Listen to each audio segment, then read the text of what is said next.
So for today's video, bala ko nang gawin yung HSTC test na binabala ko noon pa. We can probably start here. Ito ang gawin nating starting point.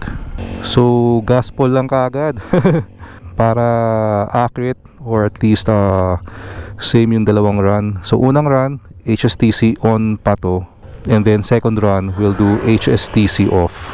Alright, so I guess we can start in 3, 2, 1.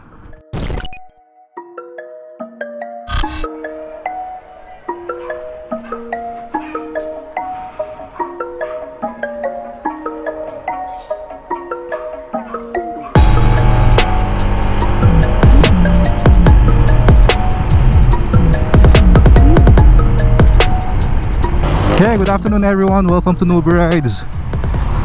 Na-miss natin sa ADV. The past couple of videos kasi hindi ito yung gamit natin eh. Bali nag-test ride tayo ng Street Triple, tapos umattend tayo ng Honda event, yung PCX and Click 160 na media test ride event. So for today's video, bala ko nang gawin yung HSTC test na binabala ko noon pa. So HSTC means Honda Selectable Torque Control. Bali safety feature kasi siya na pag hindi nagpantay yung ikot ng gulong nung harapan likod, syempre papantay ni Honda, ni HSTC, para iwas sa pag-skid. And by the way, may bago pala tayong mount setup dito.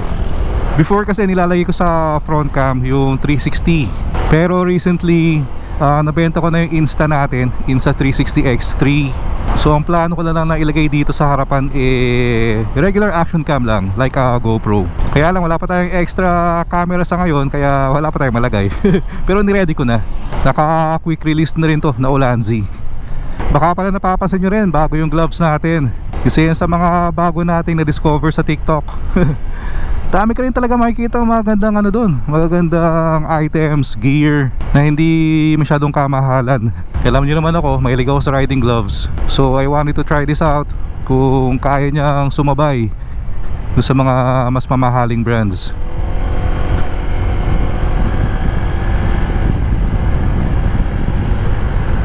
Sarap talaga nitong Pirelli. Lalo naging sporty si si ADV. Ramdam mong planta ka talaga sa kalsada eh. Pero going back, so for me sulit sobra tong riding gloves na to from Rock Bros. Meron din siyang knuckle protector. Maganda yung ventilation Kita nyo naman, sa panahon ngayon sobrang init. Gusto mo yung riding gloves mo may proper ventilation. So kung pwedeng gawa sa mesh, di ba? Yung some parts kita naman. And meron din siya dito sa palm na parang thick foam or cushion. Yan. So of course protection pa rin yan pag ka, pag tumumba ka. And additionally, may mga motor din kasi talagang ma-vibrate. Lahat naman ng motor action may vibration, di ba? Kaya minsan pag long ride, for some, baka may tendency na mag-numb yung kamay mo. So makakatulong din to kasi ito yung mag-absorb. Ayun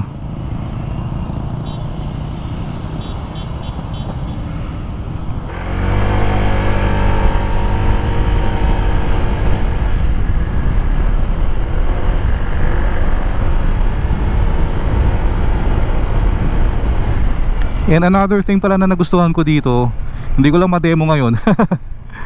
Pero di ba usually pag sa smartphone, usually itong dalawang daliri nyo lang ang pwede. Pero with this one, all 5 fingers, bawat glove, very responsive sa smartphone. Ganda, quality to. And gusto ko rin yung forma niya. Guys, marami pa rin pala nag-i-inquire sa akin about quad lock. So sa mga gustong makatipid, share ko lang ulit, meron tayong discount code Newbie Rides. So bawas 10% din yan kung gagamitin nyo yun sa Quadlock Asia website. Doon pala sa test na gagawin natin sa HSTC, may naiisip akong spot Sana lang pwede, sana malapit yun sa may Somo Market. Kaya kung wala masyadong sasakyan, we can do the test. Ang plano ko lang naman kasi is siguro 0 to 100, or kung aabot ng 100 sa stretch na yun or kahit 0 to 80 or 0 to 90. Pero tingnan lang natin kung ano yung mas mabilis ang acceleration, or kung may difference ba yung turning off ng HSTC. Ganda yung panahon ngayon, hindi masyado mainit, kaya masarap mag-ride pag mga alas 4 na yung pa alas 5 na. Hindi na masakit yung araw. By the way, bago ko makalimutan, gusto ko palang pasalamatan lahat ng sumusuporta sa atin. Naka 5,000 subscribers na tayo dito sa YouTube. So lagi ko naman sinasabi, ang goal ko is maka 100,000 na subscribers para makakuha ng silver play button. So nakakatuwa lang na na-achieve na natin yung 5% ng goal natin. So sa mga aspiring na content creators dyan, tuloy-tuloy lang ang grind. Mag-set lang kayo ng personal milestones, and huwag niyong kalimutang i-celebrate yung small wins. Marami yan, tapos hindi nyo mamamalayan, malapit na kayo sa goal nyo. About pala dito sa ADV 160, hanggang ngayon marami pa rin tayo nakukuhang comments na nagtatanong kung ma-vibrate ba. And again, ang honest answer ko dyan, ma-vibrate to pag bagong start, yung naka-center stand, hindi umaandar talaga makita mo yung vibration. Pero pag umaandar na, napaka-smooth ng ADV 160, I'm telling you. And hindi ko pa napapa first PMS to So I'm thinking baka lalo pa maging smooth to kung na PMS na.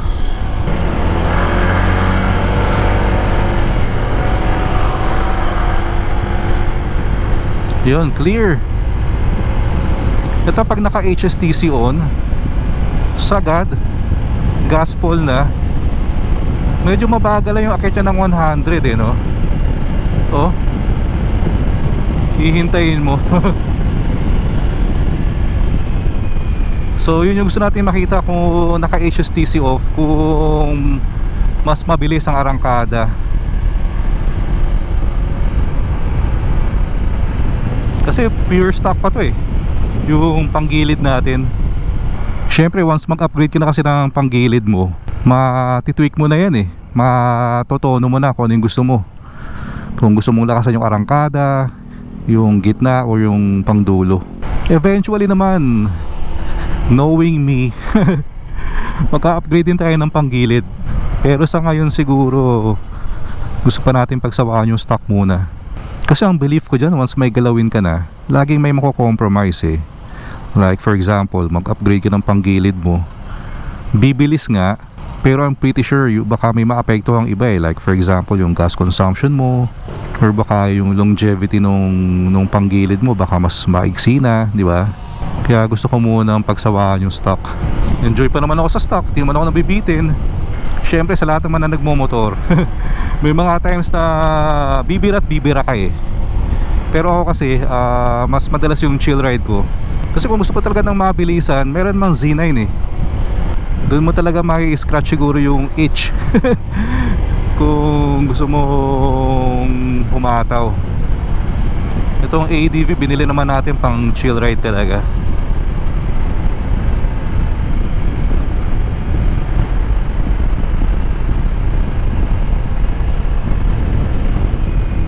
Napaka talaga ito, napaka nimble and agile.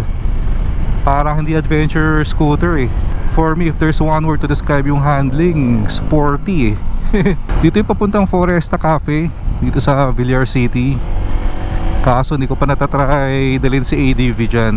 Ano kasi dyan, may limit na 400cc lang ang pwedeng pumasok, 400cc and above. Medyo malaki naman tingnan si ADV, baka makalusot. Pero again, hindi ko pa nga natatry. Pag maalam sa motor yung nagbabantay, yun, lagot. Hindi makakapasok. Nakita nyo na pala guys yung bagong labas na NMAX. Kita ko lang sa social media I'm not sure kung Indonesia ba yun or Thailand. Pero ganda rin For sure pag lumabas sa atin yan tinding hype din yan. Dami tayo makikita mga for sale na scooter. Alright, so ito yung papuntang Somo Market. Somo Avenue pala to. So may mahabang stretch doon sa kabila, kaya wala masyadong daanan. So tingnan natin. Alright, so ito yung Somo Market. Sobrang solid ng mga pagkain dyan. Pero open lang siya every Friday, Saturdays, and Sundays. So yun, ginagawa pala dito. So ikot na lang tayo dun. Medyo maraming dumadaan ngayon. So I'm not sure kung gaano ka-effective yung magiging test natin. Pero yeah, try pa rin natin. Yung test na gagawin ko kasi hindi naman siya rolling test. So coming from a full stop, and once umandar na yung speedometer, doon natin i-start yung time. Sa mga ganito nagsashine ng suspension ng ADV. Kaya lang yung gulong natin hindi na dual sport, kaya dahan-dahan lang tayo. Medyo mabuhangin dito Doon siguro tayo mag-start after ng curve. Tingnan natin. Not sure kung gaano kahaba to, pero sana pwede na. We can probably start here. Ito yung gawin nating starting point. Alright, so ito yung starting point natin. So gaspol lang kaagad para accurate, or at least same yung dalawang run. So unang run, HSTC on pa to, and then second run we'll do HSTC off. Alright, so I guess we can start in 3, 2, 1.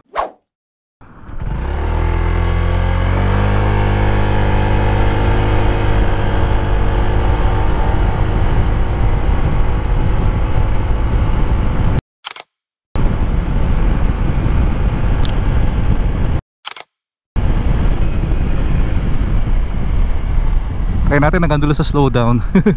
Hindi yata tayo umabot kahit 90 no? So tingnan natin kung HSTC off, kung aabot tayo ng 90 plus. So we will try the same test dito, starting, pero this time HSTC naka-on, i-off natin. Ayan, HSTC off na, kung kita nyo to. Ayan, alright, you can do it. 3, 2, 1.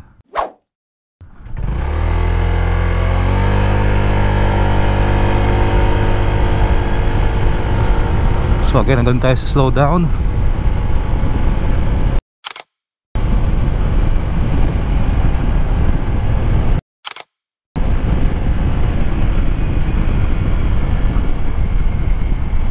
So parang umabot tayo ng 90, pero hindi ko lang masyado nakita.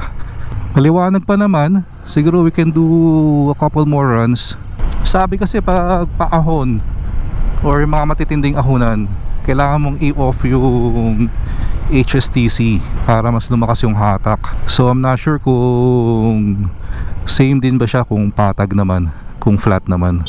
We can probably start here naman. Mas malayo to, mas malayo ng konti. In-on muna natin yung HSTC ulit, so nawala na yung HSTC off logo dito or signal. In 3, 2, 1, go.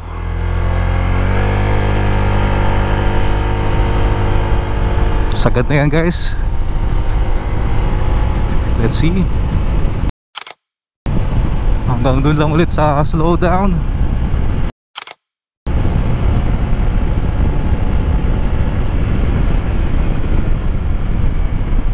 So balikan na lang siguro natin sa recording. Sa editing ko na lang ang titingnan ko ano yung talagang speed pagdating dun sa slowdown sign. Pero so far, to be honest wala ako masyadong nararamdaman difference Kaya kung meron man siguro, very minimal. Alright, so HSTC off. Okay, mukhang clear naman. In 3, 2, 1, go. Sagad na ulit. Let's see.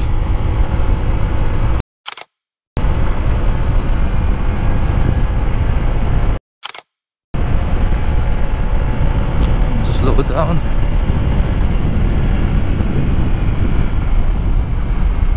Parang nung mas mahaba yung buwelo, feeling ko mas mabilis yung HSTC off I think tag 98, close to 100.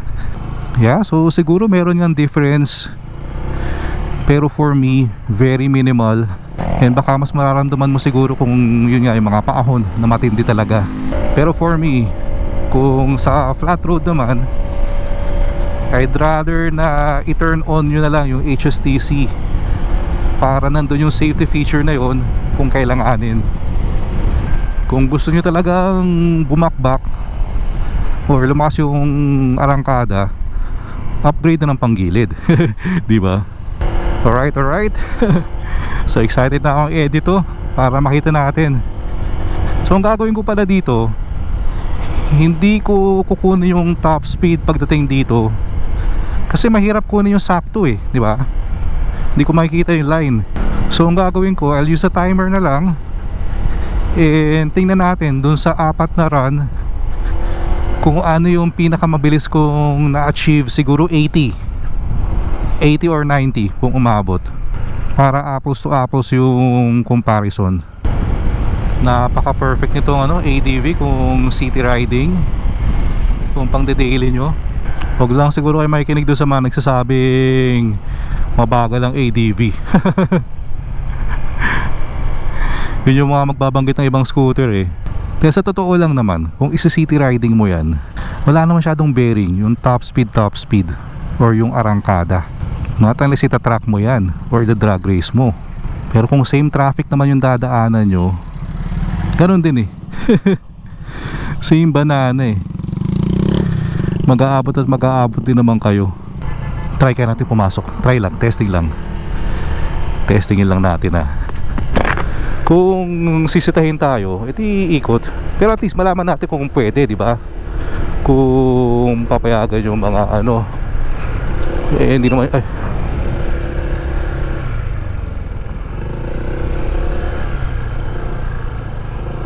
So alam na natin yung sagot, hindi pwede. Bossing, sa Foresta lang po? Ganon? Paano pupunta ang Foresta? Grab po, kaya pag may kilala kayo doon na naka-4. Kahit kakain lang ako sa Foresta, hindi pwede? Alright. So alam na natin ang kasagutan guys. So kung naka-scooter kayo, huwag nyo nang i-try dumaan dyan. Aba, ayaw nila ng customer, di okay lang. Kala ko lusot na eh. Dire-diretso ko na sana, kaso pumito si sir eh. So syempre, respect, kailangan bumalik. By the way, sa mga hindi pa nakasubscribe sa atin, please click the subscribe button below. In favor, palike and share the video na rin. Salamat.